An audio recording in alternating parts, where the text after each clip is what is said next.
সবাইকে বিভিন্ন রকম দুনিয়াবি ব্যস্ততা থেকে আড়াল করে, নানান রকম অসুখ বিসুখ, রোগ শোক, বিপদ আপদ, বালা মুসিবত থেকে হেফাজত করে সপ্তাহের সর্বশ্রেষ্ঠ দিনে সপ্তাহের সর্বশ্রেষ্ঠ ইবাদত জুমার নামাজ আদায় করার লক্ষ্যে পৃথিবীর সবচাইতে পবিত্রতম জায়গা আল্লাহর ঘর মসজিদে আসার তৌফিক দিয়েছেন। সেজন্য অন্তরে অন্তঃস্থল থেকে সেই রবের দরবারে তারই শেখানো বাক্যে কালিমাতুশ শুকর আদায় করি, আলহামদুলিল্লাহ। রব্বানা লাকাল হামদ হামদান কাসীরান তাইয়িবান মুবারাকান ফীহি। সকল প্রশংসা একজনের জন্য, তিনি কে? সম্মানিত উপস্থিতি, আজকে আমরা যে বিষয়ের উপর আলোচনা করব তার শিরোনাম হলো কারবালা ট্র্যাজেডি এবং একটি নিরপেক্ষ ইতিহাস। এখান থেকে আমাদের শিক্ষা করণীয় ও বর্জনীয়। সম্মানিত উপস্থিতি, আজ পবিত্র 10 মুহররম তথা আশুরার দিবস। আশুরা শব্দটির উৎপত্তি আরবি আশারা শব্দ থেকে। আরবি আশারা শব্দের অর্থ হচ্ছে 10 আর আশুরা শব্দের অর্থ হচ্ছে দশম। শরীয়তের পরিভাষায় মুহররম মাসের 10 তারিখকে ইয়াউম আশুরা তথা আশুরার দিবস বলা হয়। ইসলাম ধর্মের আবির্ভাবের অনেক আগ থেকেই এই দিনটাকে আল্লাহ পাক রব্বুল আলামিন বিশেষ মর্যাদা দিয়েছেন। কারণ পৃথিবীর ইতিহাসে এই দিনে অনেক ঘটনা সংঘটিত হয়েছে। গত জুমায় আমরা বলেছিলাম এই দিনে আল্লাহ পাক রব্বুল আলামিন মূসা আলাইহিস সালাতু ওয়াস সালাম এবং তার সম্প্রদায়কে ফেরাউনের হাত থেকে নাজাত দিয়েছিল। ফেরাউন ও তার দলবলকে আল্লাহ পাক এই দিনে লোহিত সাগরের মধ্যে ইঁদুরের মতো চুবিয়ে ধ্বংস করেছেন। এই দিনে অতীতের অনেক জাতিকে আল্লাহ পাক ক্ষমা করেছেন, তাদের দোয়া কবুল করেছেন। এই দিনের আরো একটা হৃদয় বিদারক মর্মান্তিক ঘটনা হলো রাসূল করিম সাল্লাল্লাহু আলাইহি ওয়াসাল্লামের কলিজার টুকরা দৌহিত্র ইমাম হুসাইন রাদিয়াল্লাহু তাআলা আনহুকে অত্যন্ত নির্মম ভাবে কারবালার প্রান্তরে শহীদ করা হয়েছে। আজকে আমরা এই ইতিহাস বিস্তারিত আলোচনা করব, চুলচেরা বিশ্লেষণ করব। ঘটনাটি মূলত 61 হিজরির অর্থাৎ রাসূল করিম সাল্লাল্লাহু আলাইহি ওয়াসাল্লামের ওফাতের অর্ধ শতাব্দী পর। এই ঘটনা বিস্তারিতভাবে জানতে হলে আমাদের ফিরে যেতে হবে একেবারে পেছনে, অর্থাৎ রাসূলের হিজরতে। ইতিপূর্বে আমরা আমাদের জীবনে অনেকবার কারবালার ঘটনা শুনেছি, বক্তাও কেঁদেছে, আমাদেরকেও কাঁদিয়েছে। ঘটনা শোনার পর যখন বাড়ি গিয়েছি, ব্যাস শেষ। এখান থেকে আমরা কোনো কিছু শিক্ষা নিতে পারি নাই। আসলে দেখেন, বাংলাদেশে সবচেয়ে কম যোগ্যতা লাগে বক্তা হতে। এই কথাটা আমি এমনি এমনি বলি নাই। গতকালকে দেখলাম 12 থেকে 13 বছর বয়সী এক ছেলে, তাকে হেলিকপ্টার দিয়ে নিয়ে যাচ্ছে, সে ছবি তুলে ফেসবুকে আপলোড করছে, প্রোগ্রামে যাচ্ছি। তো তার পেজে ঢুকে আমি কয়েকটা মাহফিল দেখলাম যে সে মনে হয় ঠিক মতো হ্যাবটাও শেষ করে নাই, 26 কিংবা 27 পারা হয়েছে। তো তার ওইটা দেখলাম, সে অত্যন্ত চমৎকার সুর দিয়ে বয়ান করছে, আর মুসল্লিরা বড় বড় মানুষ, বড় বড় হুজুররা তার সামনে বসে শুনছে। রাসূলকেই তো আল্লাহ পাক রব্বুল আলামিন 40 বছর বয়সের আগে নবুয়ত দেয় নাই। সেখানে যত সব সস্তা কিচ্ছা কাহিনী এগুলো আমাদের সমাজে প্রচলিত, আমাদেরও এগুলো শুনতে মজা লাগে, ঠিক কিনা? কারণ কি, তাত্ত্বিক আলোচনা বা বিশ্লেষণ বা গবেষণা শুনতে ব্রেনকে একটু খাটাতে হয়, আর আমরা সেটা করতে নারাজ। আমাদের কাছে কিচ্ছা কাহিনী, আব্বা গো আম্মা গো বলে চিল্লানো, এগুলো খুব ভালো লাগে, ঠিক কিনা? হ্যাঁ, সম্মানিত উপস্থিতি। তো যাই হোক, বাংলাদেশে বক্তা আছে শিশু বক্তা, মহিলা থেকে পুরুষ হওয়া বক্তা, 40 ইঞ্চির বক্তা, এরকম দেখবেন ফেসবুকে সার্চ দিলে অভাব নাই, আছে না নাই? এদের বয়ান মানে অনেক বড় বড় শিক্ষিত মানুষ বসে বসে শুনছে। এই জন্য বললাম কথাটা, যে আগেও আমরা অনেকবার কারবালার ঘটনা শুনেছি, আজকেও শুনবো। শোনার পর আপনারা নিজেরাই বিশ্লেষণ করবেন যে কোথায় ঘাটতি ছিল।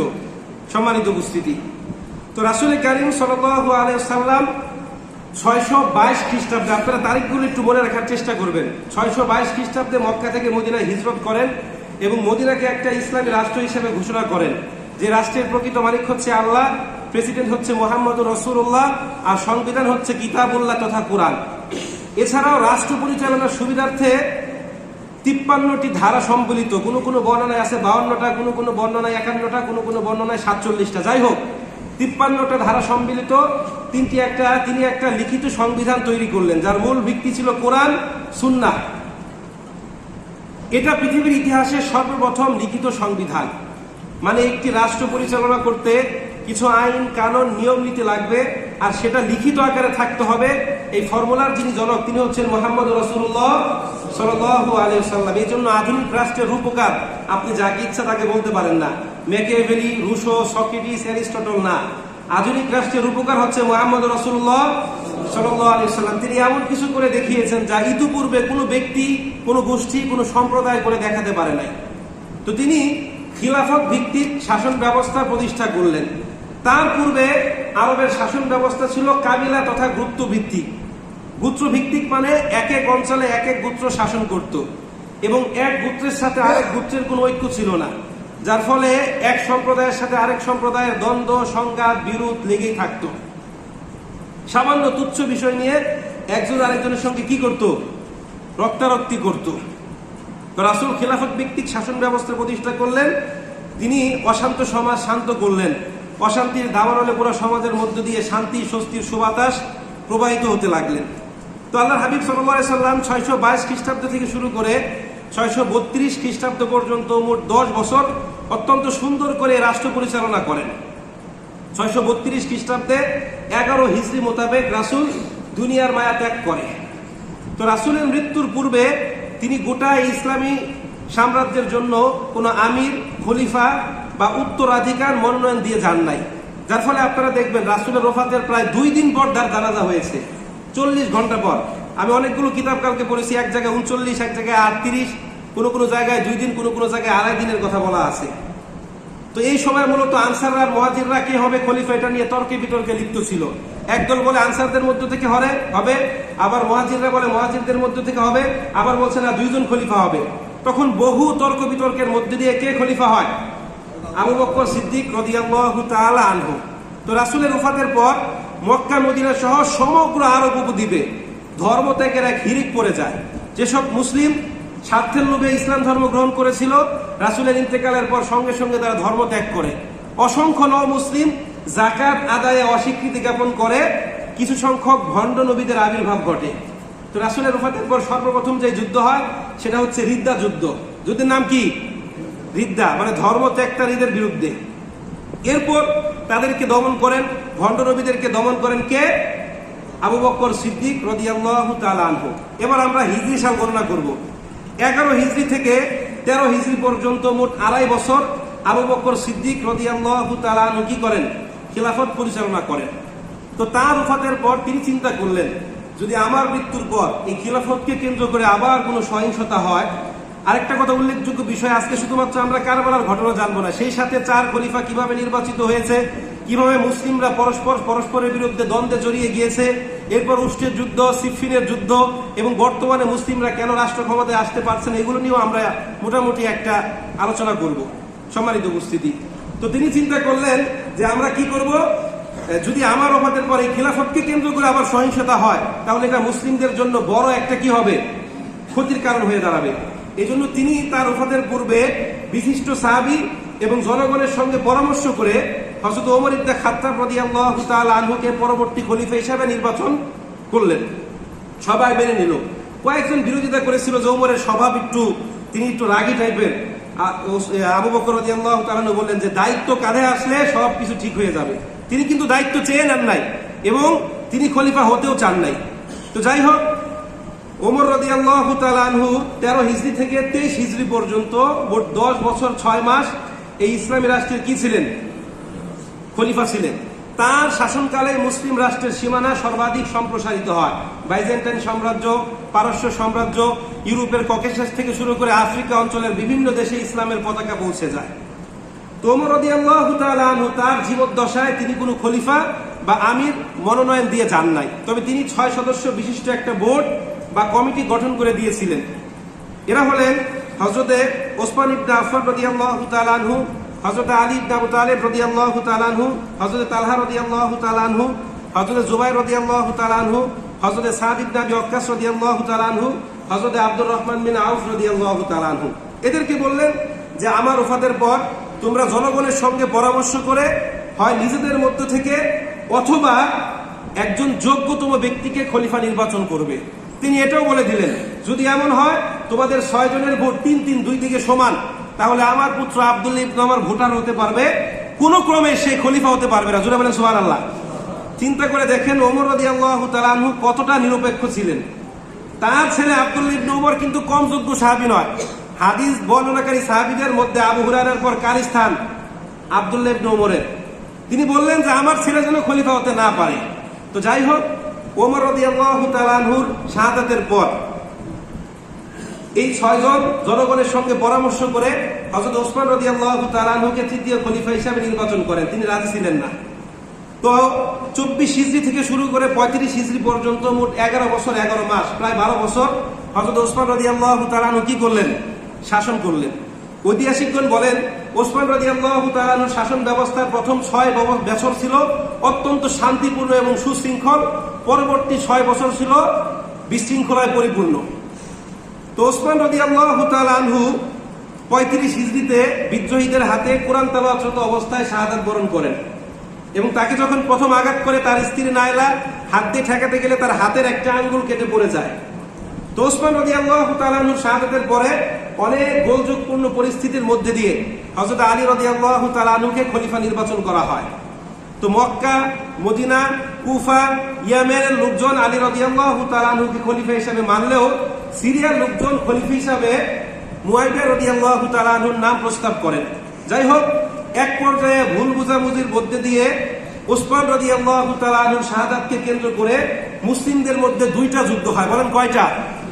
একটা হচ্ছে উস্টের যুদ্ধ 656 খ্রিস্টাব্দে, আরেকটা হলো সিফফিনের যুদ্ধ 657 খ্রিস্টাব্দে। এই উস্টের যুদ্ধের একটা পক্ষে ছিলেন আলী রাদিয়াল্লাহু তাআলা আনহু, ইবনে আব্বাস, হাসান, হুসাইন, মুসা আশআরী রাদিয়াল্লাহু তাআলা আনহু। আরেক পক্ষে ছিলেন আম্মা জান আয়েশা রাদিয়াল্লাহু তাআলা আনহা, হযরত আব্দুর রহমান বিন আউফ, হযরত তালহা, বিশিষ্ট সাহাবী। এখন আপনি কাকে ভালো বলবেন, কাকে খারাপ বলবেন বলেন তো? কে জান্নাতি, কে জাহান্নামী? তার মানে এখানে একজন মিডলম্যান আছে, তার ষড়যন্ত্র আছে, ঠিক কিনা? বলেন আছে কিনা? সবাই কিন্তু জান্নাতের সুসংবাদপ্রাপ্ত সাহাবী। তো 656তে উস্টের যুদ্ধ, 657তে কি? সিফফিনের যুদ্ধ। তো যাই হোক, 35 হিজরি থেকে শুরু করে 40 হিজরি পর্যন্ত 3.5 বছর বা 4 বছরের কাছাকাছি সময় আলী রাদিয়াল্লাহু তাআলা আনহু শাসন করলেন।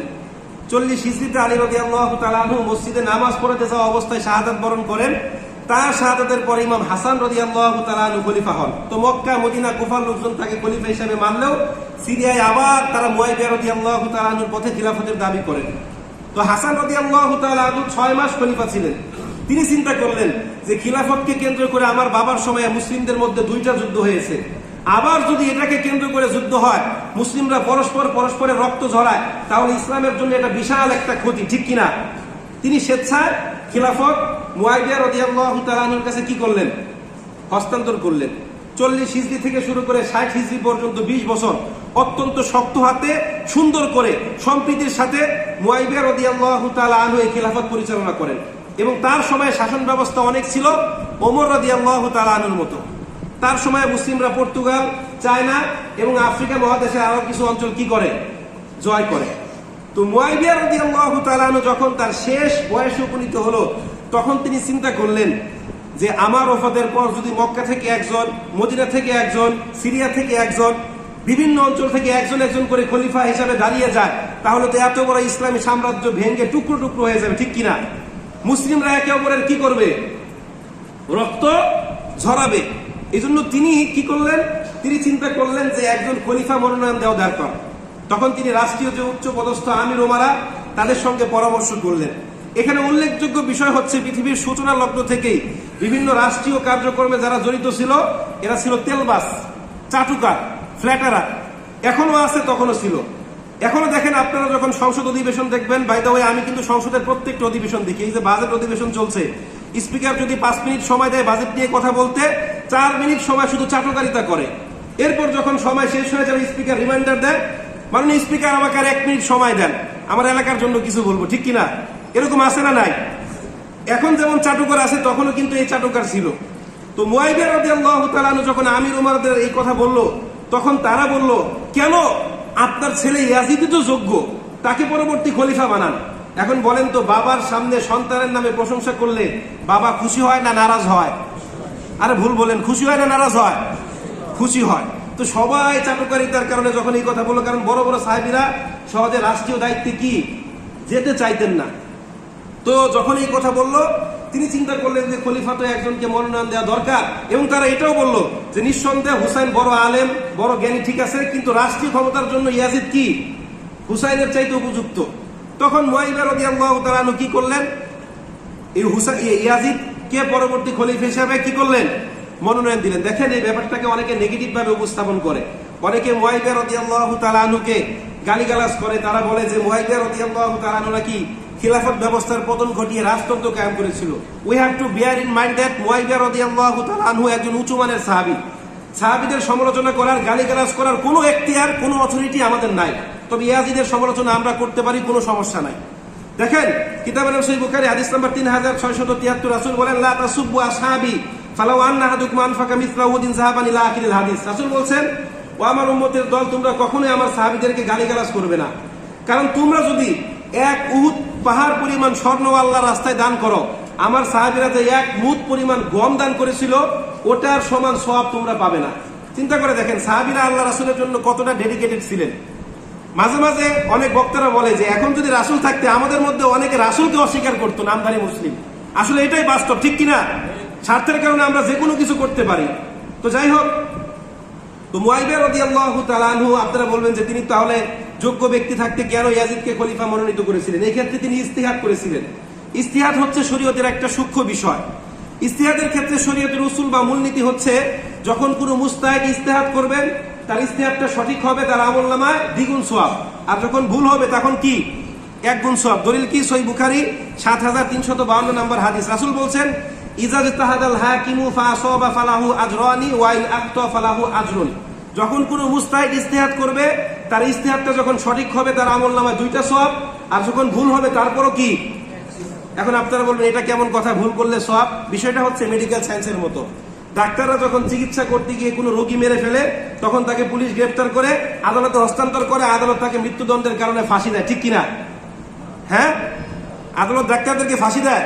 কোন গবেষক যখন ভ্যাকসিন কিংবা উন্নতর ওষুধ আবিষ্কার করতে গিয়ে ট্রায়াল দেওয়ার সময় কেউ মারা যায়, তাকে গ্রেফতার করে পুলিশ সাজা দেয়, ঠিক কিনা? হ্যাঁ, বিষয়টা হচ্ছে এরকম। কারণ তার ইচ্ছাটা কি, তার ইচ্ছাটা কি সৎ, কিন্তু আনফরচুনেটলি ভুল হয়ে গিয়েছে। তো ইজতিহাদটা এরকম বিষয়। তো যাই হোক, মুআবিয়া রাদিয়াল্লাহু তাআলা আনহু ভালো চেয়েছিলেন, মুসলিম রাষ্ট্রের ঐক্য সম্প্রীতি বজায় রাখতে চেয়েছিলেন। তো 60 হিজরিতে মুআবিয়া রাদিয়াল্লাহু তাআলা আনহু কি করেন, ইন্তেকাল করেন। তার ইন্তেকালের পরে ইয়াজিদ কি করেন, সিংহাসনে বসেন।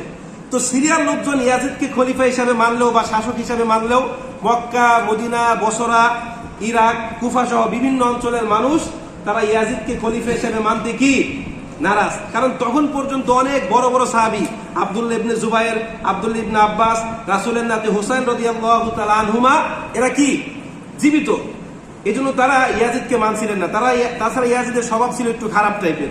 তো যাই হোক, এমন সময় কুফার লোকজন ইমাম হুসাইন রাদিয়াল্লাহু তাআলা আনহুকে উদ্দেশ্য করে বারংবার চিঠি লিখতে লাগলেন যে আমরা কুফার লোকজন ইয়াজিদকে খলিফা হিসেবে মানছি না, আপনি রাসূলের নাতি, আমরা চাই আপনি মুসলিম রাষ্ট্রের পরবর্তী খলিফা হন। তো হুসাইন রাদিয়াল্লাহু তাআলা আনহু চিন্তা করলেন যে প্রত্যেক প্রদেশে যদি ইয়াজিদের বিরুদ্ধে বিদ্রোহ মাথাচড়া দিয়ে ওঠে, তাহলে এই যে এত বড় মুসলিম সাম্রাজ্য, এটা তো ভেঙে টুকরো টুকরো হয়ে যাবে, ঠিক কিনা? একজন একজনকে আমির হিসেবে ঘোষণা করবে।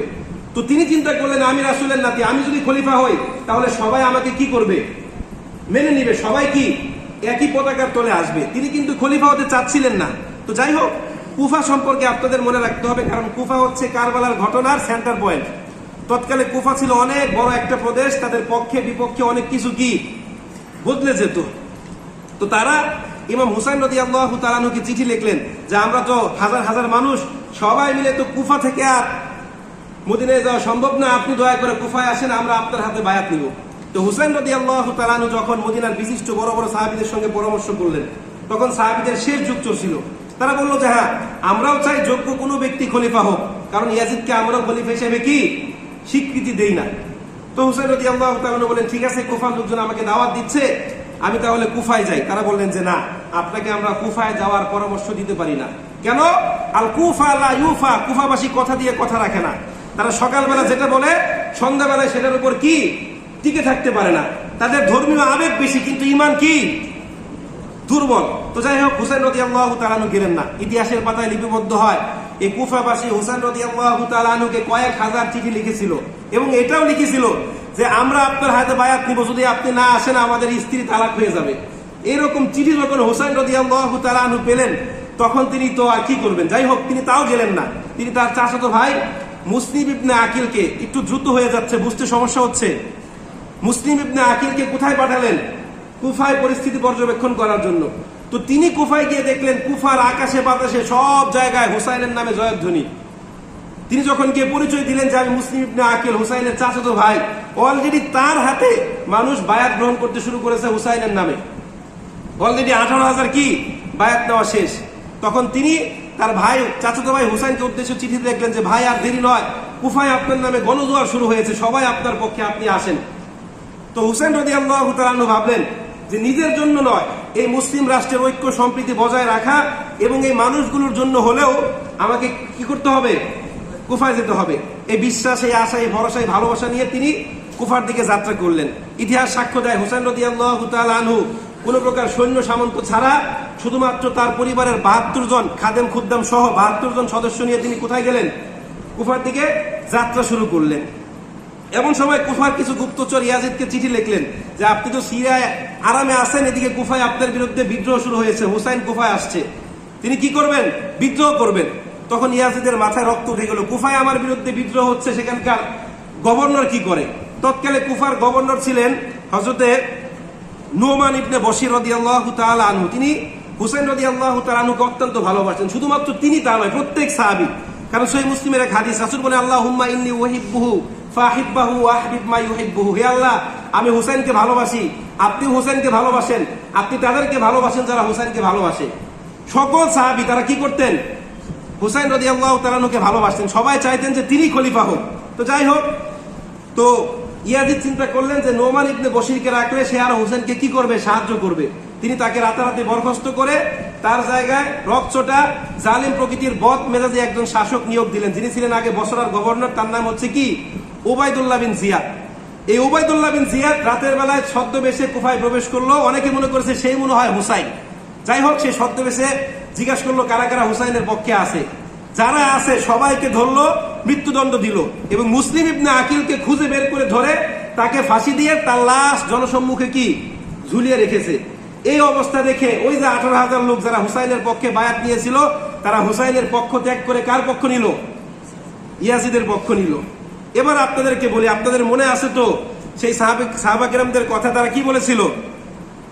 আল কুফা লা ইউফা, কুফাবাসী কি কথা দিয়ে কথা রাখে না, তাদের ধর্মীয় আবেগ বেশি, ঈমান কি দুর্বল। এবার জেনে থাকলে আপনারা বলেন তো, হুসাইন রাদিয়াল্লাহু তাআলা আনহু তিনি কি জানেন? তিনি জানেন যে কুফায় তার পক্ষে গণজোয়ার শুরু হয়েছে, অলরেডি 18,000 বায়াত নেওয়া শেষ, তিনি আস্তে আস্তে সবাই কি বায়াত নিয়ে ফেলবে, ঠিক কিনা? তো তিনি যখন আসছিলেন তখন আপনার ওই যে কারবালার প্রান্তরে যখন ওই দিকে যখন আসলেন, তখন এই যে আপনার উবাইদুল্লাহ বিন জিয়াদের কিছু সৈন্য তাকে কি করলো? আটক করলো। তাকে আটক করলো। আটক করার পর বললো যে হুসাইন, তুমি ইয়াজিদের বিরুদ্ধে বিদ্রোহ করতে যাচ্ছ, তোমাকে আমরা গ্রেফতার করলাম, এই মুহূর্তে তোমাকে ইয়াজিদের হাতে বায়াত দিতে হবে, লিখিত কি করতে হবে? দলিল দিতে হবে যে তুমি ইয়াজিদকে খলিফা হিসেবে মানো। তিনি বললেন কখনোই না, অসম্ভব, আমার দেহে প্রাণ থাকতে কখনো ইয়াজিদের মতো ব্যক্তিকে আমি খলিফা হিসেবে কি করব না, মানব না। তখন তারা এটাও বললেন যে কুফাবাসী কিন্তু তোমার পক্ষ ত্যাগ করেছে এবং মুসলিম ইবনে আকিলকে কি করা হয়েছে? হত্যা করেছে। দেখেন এই যে কুফাবাসীর যে নেচার, এই নেচারটা কিন্তু আমাদের বাঙালিদের মধ্যেও আছে। আমাদের বাংলাদেশে দেখবেন তৌহিদি জনতা নামক একটা দল আছে, তারা কোনো কিছু বুঝুক আর না বুঝুক একটা কথা শুনে কি করে? লাফাতে শুরু করে, ঠিক কিনা? আছে না এরকম? আছে না নাই? আমাদের ধর্মীয় আবেগ বেশি, ঈমান কি দুর্বল। যখন কোনো বক্তা মিম্বারে বসে হক কথা বলে, সৎ কাজের আদেশ করে, অসৎ কাজে নিষেধ করে, আমরা আল্লাহু আকবার বলে, নারায়ে তাকবীর বলে, ঠিক ঠিক বলে বক্তাকে সামনের দিকে এগিয়ে দেয়, ঠিক কিনা? কিন্তু যখন এই হক কথা বলা আলেম বিপদের মুখে পড়ে, তখন শিয়ালের মতো পিছন থেকে লেজ গুটিয়ে আমরা পালিয়ে যাই। জোরে বলেন ঠিক কিনা? আপনারা ঠিক বললেও ঠিক, না বললেও ঠিক, এটাই হচ্ছে আমাদের দেশের বাস্তবতা। তো যাই হোক, এবার এই উবাইদুল্লাহ বিন জিয়াদ আরো 5,000 সৈন্য প্রেরণ করলেন হুসাইন রাদিয়াল্লাহু তাআলা আনহুকে ধরতে। তখন সেখানে সীমান নামক একজন কি ছিল? ব্যক্তি ছিল। তো প্রধান সেনাপতি ছিলেন, তার নাম সম্ভবত হুর বিন জিয়াদ, এরকম কিছু একটা। সে আবার হুসাইন রাদিয়াল্লাহু তাআলা আনহুর ভক্ত হয়ে গেলেন। তো হুসাইন রাদিয়াল্লাহু তাআলা আনহু বললেন যে দেখো, হয় আমাকে তোমরা সরাসরি ইয়াজিদের কাছে নিয়ে যাও, আল্লাহ তো আমাকে মদিনায় ফিরে যেতে দাও, আল্লাহ তো কোনো সীমান্তবর্তী রাষ্ট্রের পাশাপাশি পাঠাও, আমি জিহাদ করতে করতে শহীদ হয়ে যাব, কিন্তু এরপর আমি ইয়াজিদকে খলিফা হিসেবে কি মানবো না। তো যাই হোক, তারা হুসাইন রাদিয়াল্লাহু তাআলা আনহুর উপর প্রেসার ক্রিয়েট করতে লাগলেন। তো মুহররম মাসের 9 তারিখে তারা ফুরাত কুল অবরোধ করলো যে তাদেরকে খাদ্য পানীয় কোনো কিছুই আমরা কি গ্রহণ করতে দেব না। তো মুহররম মাসের 9-10 তারিখে আবার আরেক দল সৈন্য আসলো। তো যাই হোক, হুসাইন রাদিয়াল্লাহু তাআলা আনহু তার পরিবারের যে 72 জন সদস্য তাদেরকে বললেন যে তোমাদের সাথে কোনো শত্রুতা নাই, তোমরা চলে যাও, তাদের শত্রুতা আমার সঙ্গে। তারা বললো যে না, আপনাকে বিপদের মধ্যে ফেলে আমরা এখান থেকে কি যেতে পারি না। তো যাই হোক, তারা গেল না। একে একে যুদ্ধ করতে করতে সবাই শহীদ হলেন এবং হুসাইন রাদিয়াল্লাহু তাআলা আনহু কি করলেন, তিনিও কি করলেন, শহীদ হলেন। তার মাথা থেকে, ঘাট থেকে মাথাটা আলাদা করে ফেললো। তো যাই হোক, এখান থেকে আমাদের শিক্ষা আছে। আমাদের শিক্ষা হচ্ছে আমাদের ঈমান, আমাদের ব্যক্তিত্ব, আমাদের চরিত্র যেন কোনো ক্রমেই ওই 18,000 কুফাবাসীর মতো না হয়, যারা হুসাইন রাদিয়াল্লাহু তাআলা আনহুকে বিপদের মধ্যে ফেলে শিয়ালের মতো রেস গুটিয়ে পালিয়ে গিয়েছিল। বরং আমাদের ঈমান, আমাদের চরিত্র, আমাদের ব্যক্তিত্ব যেন হয় ওই 72 জনের মতো, ঠিক কিনা? কারণ ইতিহাস সম্মানের সঙ্গে সাক্ষ্য দেয়, আজ পর্যন্ত সংখ্যা দিয়ে, অর্থ দিয়ে কখনোই মুসলিমদের বিজয় আসে নাই। মুসলিমদের বিজয় এসেছে কি দিয়ে? ঈমান দিয়ে, বিশ্বাস দিয়ে। কারণ আমরা ইতিহাসে পড়েছি, বদর যুদ্ধে মুসলিমদের সৈন্য সংখ্যা কম ছিল না বেশি ছিল? বিজয় এসেছিল কাদের? উহুদ যুদ্ধে মুসলিমদের সৈন্য সংখ্যা কম ছিল, এরপরও প্রাথমিক পর্যায়ে মুসলিমরা বিজয় অর্জন করেছিল। তায়েফ, খন্দক, তাবুক, মুতা, হুনাইন, সকল যুদ্ধে মুসলিমদের সৈন্য সংখ্যা কম ছিল না বেশি ছিল? বিজয় এসেছিল কাদের? এখান থেকে শিক্ষা কি? যে আল্লাহর দ্বীনের বিজয়ের জন্য ওই কুফাবাসীর মতো 18,000 মুনাফিকের দরকার নাই। আল্লাহর দ্বীনের বিজয়ের জন্য সুবিধাবাদ জিন্দাবাদ এরকম মুনাফিক টাইপের মুসলিমদের দরকার নাই। আল্লাহর দ্বীনের বিজয়ের জন্য ওই যে বদরের প্রান্তরের মতো 313 জন হলে চলবে। জোরে বলেন ঠিক কিনা? সম্মানিত উপস্থিতি, দেখেন আমরা বলি হিকমতের কথা, আর আল্লাহ পাক বলছেন কি? আল্লাহ পাক সূরাতুল হামিদ 30 নম্বর আয়াতের মধ্যে বলছেন, ইন্নাল্লাযীনা ক্বালু রাব্বুনাল্লাহ সুম্মা ইসতাকামু, যারা বলে আল্লাহ আমাদের রব, এরপর এটার উপর কি থাকে? ইস্তেকামাত থাকে, অবিচল থাকে, হিকমত অবলম্বন করে না। কি করে না? হিকমত। বিলাল রাদিয়াল্লাহু তাআলা আনহুকে যখন আপনার কি বেঁধে উত্তপ্ত মরুভূমিতে ঘুরিয়েছে, সে কি একটুর জন্য হিকমত অবলম্বন করে বলেছিলেন না আল্লাহু সানি, আল্লাহ দুইজন? বলেছিলেন নাকি? খাব্বাব রাদিয়াল্লাহু তাআলা আনহুকে যখন কয়লার মধ্যে একবারে পিষে দিয়েছে, তখন বলেছিলেন যে না আমি রাসূলকে গালি দিলাম? বলেছিলেন? খুবাইব রাদিয়াল্লাহু তাআলা আনহুকে যখন আপনার কি চুলের মধ্যে জুড়িয়ে শাস্তি দিয়েছেন, সে কি বলেছিলেন যে না আমি কিছুক্ষণের জন্য ঈমান ত্যাগ করলাম? আল্লাহ পাক বলেছেন ক্বালু রাব্বুনাল্লাহ, আল্লাহ আমাদের রব, এটা বলবে সুম্মা ইসতাকামু, এটার উপর কি থাকবে? অবিচল থাকবে। যত ঝড় আসুক, নিপীড়ন আসুক, নির্যাতন আসুক, এটা কি করবে না? ত্যাগ করবে না। তাদের জন্য রয়েছে কি? জান্নাত। যাই হোক, আয়াতটা আর বললাম না। তো যাই হোক, এই যে মুহররমের ঘটনা, এখান থেকে আমাদের শিক্ষা কি? এখান থেকে আমাদের শিক্ষা হচ্ছে 10 মুহররম আসলে একটা তাজিয়া মিছিল বের করব, হাই হুসাইন হাই হুসাইন বলে বিলাপ করব, শরীরকে ক্ষত বিক্ষত করব। জোরে বলেন ঠিক কিনা? এটাই তো আমরা করছি। 10 মুহররম আসলে ওই যে যেরকম তারা কি বের করে, বিভিন্ন রকম পয়লা বৈশাখে আপনার মঙ্গল শোভাযাত্রা বের করে, এরকম আমরা একটা তাজিয়া মিছিল বের করি, এরপরে নিজেদের শরীরকে ক্ষত বিক্ষত করি। অথচ তাদের শরীর এবং পরিবারের দিকে তাকালে কোথাও রাসূলের কোনো সুন্নাত আপনারা কি পাবেন না। এবার আসেন, ইয়াজিদকে আবার অনেকে নির্দোষ প্রমাণ করতে চায়। দেখেন, ইয়াজিদ কিন্তু কোনোভাবেই দায় এড়াতে পারে না। বরং হুসাইন রাদিয়াল্লাহু তাআলা আনহুকে যারা হত্যা করেছেন তাদের কাউকে তিনি শাস্তি দেন নাই, বরং বড় বড় পদে নিযুক্ত করেছেন। কাউকে বড় প্রদেশের গভর্নর, কাউকে সেনাপতি। এবং ইয়াজিদের 3.5 বছরের শাসনকালের মধ্যে মক্কায় অগ্নিসংযোগ, মদিনায় হত্যাকাণ্ড, নারী সাহাবীদেরকে গণধর্ষণ সহ আরো অনেক রকম কর্মকাণ্ড সে ঘটিয়েছে। ইমাম মালিক রাদিয়াল্লাহু তাআলা আনহুকে একবার জিজ্ঞাসাবাদ করলো তার ছেলে, আব্বা আপনি কি ইয়াজিদকে ভালোবাসেন? সে বলল, যেই ব্যক্তি আল্লাহ এবং তার রাসূলকে ভালোবাসে, আখিরাতের প্রতি বিশ্বাস রাখে, সে কখনো ইয়াজিদকে ভালোবাসতে পারে না। সম্মানিত উপস্থিতি, দেখেন আজকের ঘটনার অনেকগুলো দিক আমি এনেছিলাম, কিন্তু সময় স্বল্পতার কারণে বলতে পারছি না। শেষ 3টা কথা বলবো। দেখেন, 1 নম্বর কথা হচ্ছে, এই কারবালার ঘটনার আমাদের শিক্ষা হচ্ছে মুনাফিকদের ষড়যন্ত্র সম্পর্কে সচেতন থাকা। এই যে রাসূলের নাতিকে যারা হত্যা করেছে, আপনি মনে করেন যে তারা মুসলিম, যদিও তারা নামাজ পড়ে বা তাদের নামের আগে মুহাম্মদ আছে, তাদেরকে আপনারা মুসলিম মনে করেন, তার মানে তারা কি? মুনাফিক। 2 নম্বর হচ্ছে ন্যায়ের পক্ষে থাকা। জীবনে যতই কষ্ট হোক, যতই যাই হোক না কেন, আপনাকে কি করতে হবে? ন্যায়ের পক্ষে থাকতে হবে। ন্যায়ের পক্ষ কি করা যাবে না। হুসাইন রাদিয়াল্লাহু তাআলা আনহুকে যখন বলল যে এই মুহূর্তে তুমি ইয়াজিদকে খলিফা হিসেবে মানবে, নয়তো তোমাকে হত্যা করব, সে বললেন কি, আমি আলীর ছেলে, আমার রক্তে মুহাম্মদের রক্ত বইছে, আমি কখনোই এই দেহে প্রাণ থাকতে ইয়াজিদকে খলিফা হিসেবে কি করব না? মানব না। সুতরাং আমরা কি করি? আমরা মাঝে মাঝে হিকমত কি করি? অবলম্বন করি, ঠিক কিনা? আমাদের মধ্যে আছে না নাই? সম্মানিত উপস্থিতি। 3 নম্বর হচ্ছে কাফের মুশরিকদের ষড়যন্ত্র সম্পর্কে সচেতন থাকা বা অবগত থাকা। দেখেন, পৃথিবীর সকল প্রান্তে মুসলিমরা রাজত্ব করুক, মুসলিমরা শান্তিতে থাকুক, মুসলিমরা নিরাপদে থাকুক, এটা কখনোই কাফের মুশরিকরা চায় না। তারা চায় আমরা পরস্পরের বিরুদ্ধে যুদ্ধ করি, কলহ করি, মারামারি করি, আমরা অশান্ত থাকি, এটা সর্বদা তারা চায়। এর সবচেয়ে বড় প্রমাণ কি দেখেন তো, আমাদের ইন্ডিয়ান সাবকন্টিনেন্টে 190 বছর ইংরেজরা শাসন করেছে। এই শাসনের মূলনীতি কি ছিল একজনে বলতে পারবেন? Divide and rule. কি ছিল বলেন তো? ব্রিটিশ শাসনের মূলনীতি হচ্ছে ডিভাইড অ্যান্ড রুল, অর্থাৎ ভাগ কর, শাসন কর। তারা পরস্পর একে অপরের বিরুদ্ধে যুদ্ধ করবে, এই সময় আমরা কি করব? তাদেরকে, আমি কি ভুল বললাম? আজকে বাংলাদেশে দেখেন তো কতগুলো দল, এক দল আরেক দলকে বলে ওর ইমান নাই, ও মুনাফিক, ওর পক্ষে যাওয়া যাবে না, ওর সঙ্গে বসলে আকীদা ঠিক নাই, ওর এটা ঠিক নাই। এরা কি মুসলিমদের ভাগ করা ছাড়া আর কিছু করতে পেরেছে? বলেন তো, কিছু করতে পেরেছে? আমার 3টা ফর্মুলা। আল্লাহকে আল্লাহ হিসেবে মানে, রাসূলকে শেষ হিসেবে মানে, আল্লাহ পাক যেটা হালাল বলেছেন হালাল, যেটা হারাম বলেছেন হারাম, এই কথা যে মানে সে মুসলিম, সে আমার ভাই, ঠিক কিনা? এর মাঝখানে আর কোনো কথা আছে? কিন্তু আজকে দেখেন তো বাংলাদেশে কতগুলো দল, উমুক হুজুরের তুমুক দল, উমুক হুজুর তার সাথে গিয়েছে, তার সঙ্গে থাকলে আকীদা ঠিক থাকবে না, এগুলো ছাড়া, ফতোয়া দেওয়া ছাড়া আমরা আর কিছু করতে পেরেছি? আপনারা বুঝেন না, আমরা আর কিছু করতে পেরেছি? ওই যে ডিভাইড অ্যান্ড রুল, হুজুরদেরকে ভাগ কর, শাসন কর। নির্বাচনের আগে দেখবেন আমাদের নেতারা বড় বড় টুপি পরে কি সুন্দর মসজিদের সামনের কাতারে, ঠিক কিনা? জুমার নামাজে অনেকে এসে ভোট চায়, কিন্তু এরপরে সারা বছর আমরা তাদেরকে কি দেখি না। এটা আমাদের দুর্বলতা। যাই হোক, বলছিলাম যে বিধর্মীদের ষড়যন্ত্র সম্পর্কে সর্বদা আমাদের কি থাকতে হবে? সচেতন থাকতে হবে। এই যে কারবালার ঘটনা, সিফিনের যুদ্ধ, উস্টের যুদ্ধ, সাহাবা কেরাম পরস্পরের বিরোধিতা, এগুলোর মূল ষড়যন্ত্র ছিল কারা? ইহুদিরা। বলেন কারা? ইহুদিরা। সুতরাং আমরাও কি করব? আমরা এগুলো সম্পর্কে সচেতন থাকব। কোন মানুষ যেই বলুক যে অমুকে কাফের তুমুকেই, আপনি এটা যাচাই বাছাই করবেন।